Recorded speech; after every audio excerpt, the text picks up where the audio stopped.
Subscribe कीजिए the perfect classes channel को और बेल आइकन को दबाइए लेटेस्ट वीडियो सबसे पहले देखने के लिए। द परफेक्ट क्लासेस में आप सभी का स्वागत है। Directorate of education GNCT of Delhi की वर्कशीट नंबर 29 डिस्कस कर रहे हैं बच्चों। क्लास 7 की वर्कशीट है, सब्जेक्ट है साइंस। 29 जनवरी 2021 की वर्कशीट है। टॉपिक है light, playing with spherical mirrors. जो गोल शीशा होता है तो गोलीय दर्पणों से खेल, इसके बारे में पढ़ेंगे। Have you ever seen your image in a newly bought stainless steel plate और in a stainless steel spoon? क्या आपने कभी स्टेनलेस स्टील की नई प्लेट या चम्मच में अपना प्रतिबिंब देखा है, अपनी इमेज को देखा है आप लोगों ने? If no, go to the kitchen and note down what you observe. यदि नहीं देखा तो आज ही अपनी रसोई में जाइए और देखिए। If yes, it's time to recap. तो समय है एक बार फिर से देखने का। आगे देखते हैं। The curved shining surface of a spoon acts as a mirror. चमकदार जो चम्मच का जो चमकदार वक्रित जो कहते हैं, एक जो गोल सतह होती है उसकी, वो शीशे की तरह कार्य करती है। The most common example of A curved mirror is a spherical mirror. गोलीय दर्पण वक्रित दर्पण का सबसे अधिक सामान्य उदाहरण है। Types of spherical mirror. गोलीय दर्पण के प्रकार। If the reflecting surface of a spherical mirror is concave, the inner surface of a spoon it is called a concave mirror. यदि किसी गोलीय दर्पण का परावर्तन पृष्ठ अवतल है, मतलब जो चम्मच का अंदर वाला भाग है, उसकी भीतरी वाली सतह है, भीतरी वाला पृष्ठ, तो उसे क्या कहेंगे? उसे उत्तल दर्पण कहेंगे, अवतल दर्पण कहेंगे। कॉनकेव का मतलब अवतल, मिरर का दर्पण, ठीक है। If the reflecting surface is convex, the outer surface of a spoon that it is a convex mirror. यदि परावर्तन पृष्ठ उत्तल मतलब चम्मच का बाहरी पृष्ठ की बात हो रही है तो उसे हम उत्तल दर्पण कहेंगे, कॉन्वेक्स मिरर कहेंगे। तो देखिए और अच्छे से समझते हैं। Thus there are two types of spherical mirrors. अतः गोलीय दर्पण दो प्रकार का होता है। कॉनकेव मिरर, इसका मीनिंग है अवतल दर्पण। कॉन्वेक्स मिरर मीन्स उत्तल दर्पण। तो यहाँ पर आप और देखकर समझ सकते हैं। इनर साइड ऑफ स्पून क्या कहलाएगी? कॉनकेव मिरर, अवतल दर्पण। आउटर साइड ऑफ स्पून क्या कहलाएगा? कॉन्वेक्स मिरर, अवतल दर्पण, ठीक है। अब आगे देखते हैं image. The appearance of an object produce by reflection from a mirror is called its image. दर्पण से परावर्तन के कारण किसी वस्तु की जो छवि बनती है उसे उस वस्तु का प्रतिबिंब कहते हैं। Images formed by spherical mirrors. गोलीय दर्पण द्वारा प्रतिबिंब का निर्माण। An image formed on a screen is called a real image. पर्दे पर बनने वाले प्रतिबिंब को वास्तविक प्रतिबिंब कहते हैं।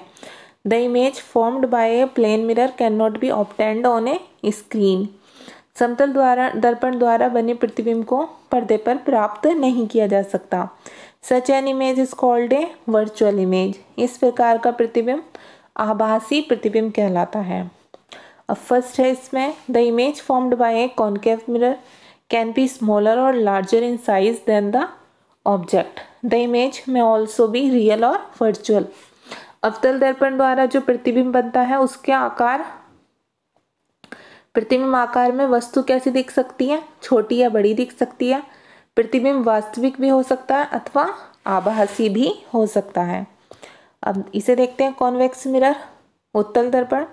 Form virtual and erect image of an object. The image formed is always smaller than the object. उत्तल दर्पण किसी वस्तु का आभासी और सीधा प्रतिबिंब बनाता है। प्रतिबिंब का आकार वस्तु के आकार से हमेशा छोटा होता है। अब ये देखते हैं बच्चों use of spherical mirrors. Concave mirrors are used by dentist to see an enlarged image of the teeth. The reflectors of torches, highlights of cars and headlights of car and scooters are concave in shape. अवतल दर्पण का उपयोग जो दांतों के doctor होते हैं, दंत चिकित्सक, ठीक है, दांतों का बड़ा प्रतिबिंब देखने के लिए करते हैं। टॉर्च कारों तथा स्कूटर की जो हेडलाइट्स होती हैं उनके परावर्तन पृष्ठ की आकृति कैसी होती है? अवतल होती है। सेकेंड पॉइंट है convex mirror are used as sides mirror and real view mirrors in vehicles.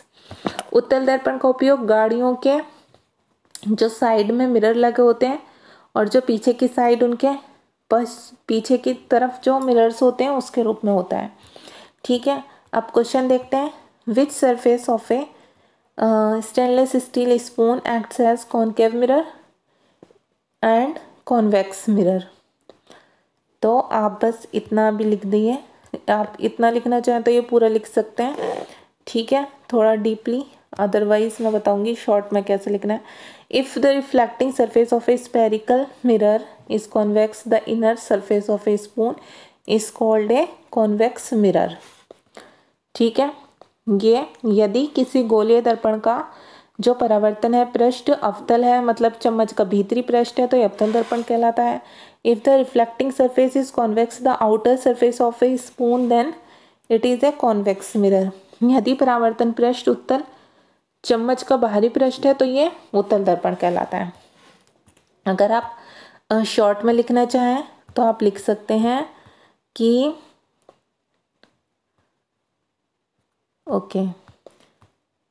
inner side of a spoon is called concave mirror and outer side of the spoon is called convex mirror। आप ऐसे भी लिख सकते हैं इसका answer. ठीक है बच्चों, अब देखिए क्वेश्चन नंबर 2 है write any to properties of an image formed by convex mirror. आपको जो उत्तल दर्पण होता है उसके द्वारा प्रतिबिंब जो बनता है उसकी 2 विशेषताएं बतानी है। तो आप इसका आंसर यहाँ से लिखेंगे convex mirror forms virtual and erect image of an object. The image formed is always smaller than the object. उत्तल दर्पण किसी वस्तु का आभासी और सीधा प्रतिबिंब बनाता है। प्रतिबिंब का आकार वस्तु के आकार से हमेशा छोटा होता है। क्वेश्चन नंबर 3 है write any two uses of concave mirror. अवतल दर्पण के कोई 2 उपयोग लिखिए। तो आप यहाँ पर आंसर लिखेंगे concave mirrors are used by dentist to see an enlarged image of the teeth. The reflectors of torches, headlights of cars and scooters are concave in shape. अवतल दर्पण का उपयोग दंत चिकित्सक दांतों का बड़ा प्रतिबिंब देखने के लिए करते हैं। टॉर्च कारों तथा स्कूटरों की जो हेडलाइट हैं उसके परावर्तन पृष्ठ की आकृति भी अवतल है। ओके स्टूडेंट्स, आपको वर्कशीट मैंने समझा दिया पूरी, हमने सॉल्यूशन कर लिया इसका। अगर आपको मेरी वीडियो पसंद आई है तो प्लीज़ मेरी वीडियो को लाइक कीजिए, शेयर कीजिए, हमारे चैनल को सब्सक्राइब कीजिए। Thanks for watching.